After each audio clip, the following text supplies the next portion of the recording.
But a human being can eat all sorts of foodstuffs, and hence can entertain all manner of apparently good reason in support of a wide variety of conclusions regarding what she ought to have for dinner. So the human being, the omnivore, faces a dilemma. And so does the California Community College student. At many colleges and universities, admissions processes determine who gets to take classes at the institution in the first place, and then who gets to take which classes in pursuit of what major. Wellesley didn't take me. For those of you who don't get the joke, it's an all-women's college. And for some reason I didn't pass. Boston College didn't take my brother, whose high school grades and SAT scores weren't high enough to satisfy its admissions committee. My brother subsequently went to the University of Connecticut as a biology major, but after failing organic chemistry and calculus his first semester, both of which were required for his major, was immediately disinvited from his major program.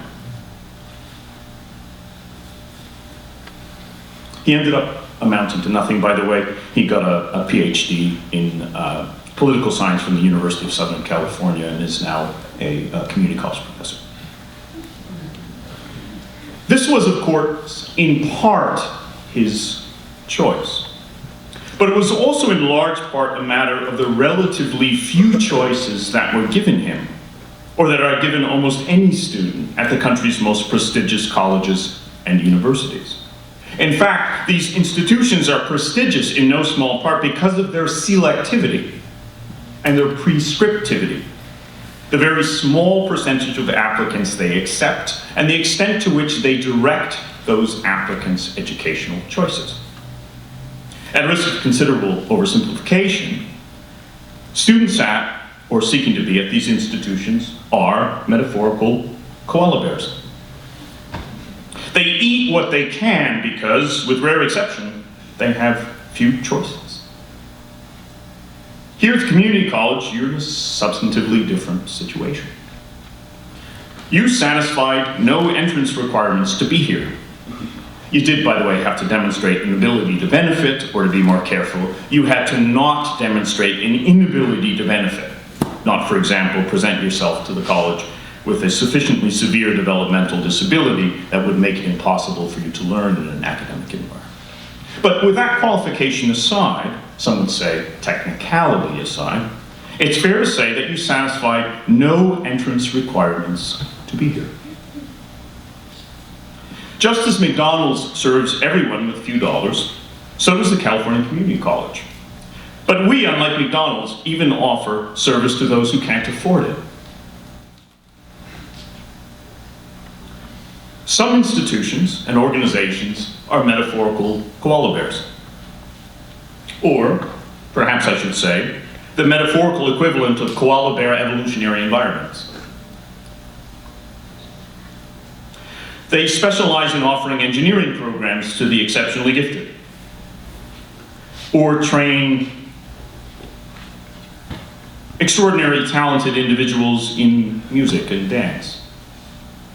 Or they provide literacy or numeracy programs to adults who haven't yet learned to read or do arithmetic. But the California Community College has next to no academic specialization. This college offers courses in arithmetic and courses in reading at an elementary school level.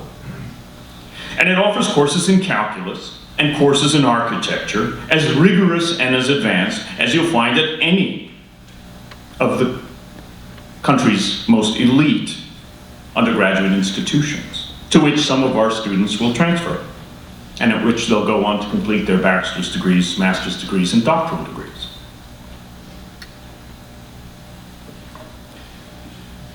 We offer courses that almost everyone who takes them, really, let's see how it is. Ironic.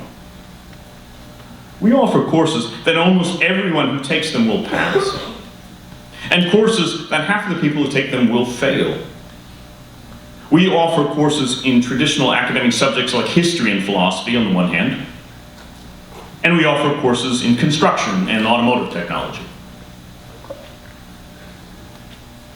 Many colleges and universities require every single first-year student to take a course in college composition. We don't. Many colleges and universities require every single student to study a foreign language. We don't.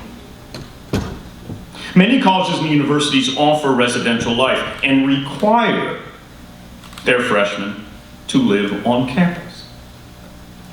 We don't. Many colleges and universities require you to see a counselor before you can add even a single course. We don't. We do very little to constrain you, to narrow your diet, to the metaphorical eucalyptus leaves. We give you, the California Community College student, choice after choice after choice. And in the process, we create the educational omnivore's dilemma. How many courses should you take? Which courses? Why? We'll help you answer those questions if you let us. But we'll also allow you to just start taking courses and go on taking courses for just about as long as you like. Almost any courses, in almost any order, and in no particular order, for no specific purpose, or for no identifiable purpose, or for a purpose that defies your own enrollment patterns. Courses you're likely to pass. Courses you're likely to fail. Courses that give you too little of what you need, or too much of what you've already got. Online, brick and mortar, main campus, outreach center, etc., etc., etc. So, what's needed? What's needed on the dietary level, for those who face the omnivore's dilemma, is what Pollen points out the French, who are on average rather healthy, have for their cuisine, and Americans, who are on average rather unhealthy, don't have.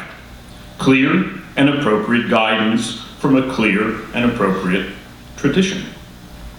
And in the absence of that clear and appropriate guidance from a clear and appropriate tradition, an education.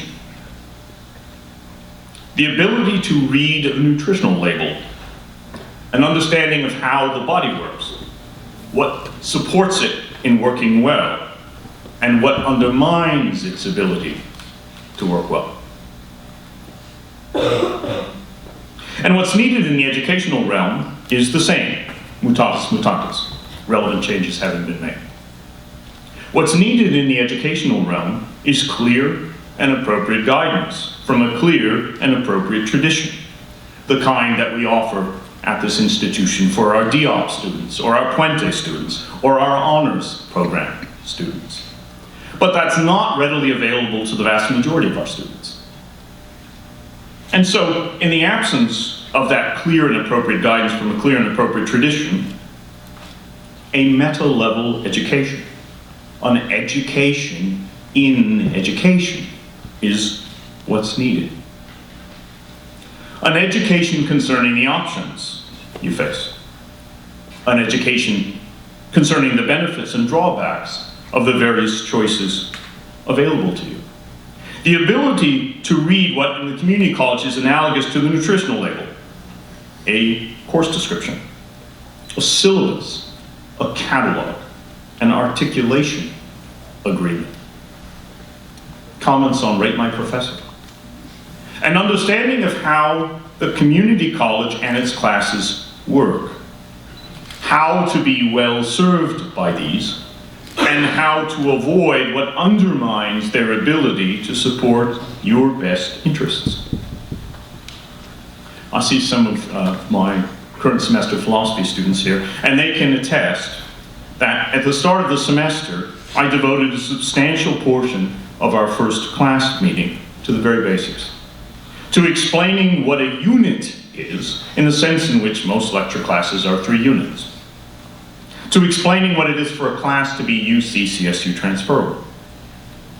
To explaining what it means for a class to be 300s level, 100s level, or 50s level. to explaining what a syllabus is and how it really functions. And what amazes me semester after semester in doing this is how very, very few of the students sitting in front of me, already enrolled in my 3-unit, 300s level UC CSU transferable course, with a syllabus in their hands, understand what any of that really means.